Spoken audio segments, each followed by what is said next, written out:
तेल गरम करत ठेवलंय. यात हिरव्या मिरच्या ऍड करते. बारीक चिरलेला कांदा ऍड करते.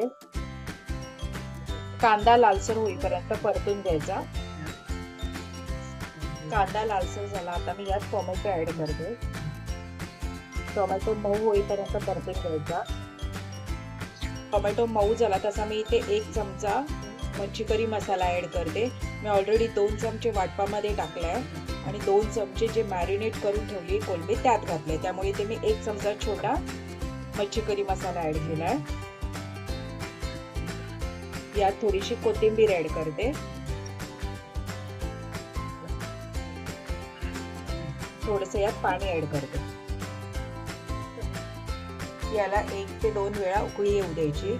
आता मी यात खोबऱ्याचं वाटण ऍड करते. या वाटणामध्ये मी पाणी ऍड करून घेतलं आणि हे मिश्रण मिक्स करून घेतलं. मच्छी करीचं वाटण कसं बनवायचं याची रेसिपी मी डिस्क्रिप्शन बॉक्स मध्ये दिलेली आहे. थोडीशी यावर कोथिंबीर ऍड करते. त्याला 2 ते 3 वेळा व्यवस्थित उकळी येऊ देते. चवीपुरतं मीठ ऍड करते. त्याला उकळी आली, यात कोकम ऍड करते. ही मॅरिनेट केलेली कोलंबी ऍड करते. कोलंबी मॅरिनेट कशी करायची याची रेसिपी मी डिस्क्रिप्शन बॉक्स मध्ये दिलेली आहे.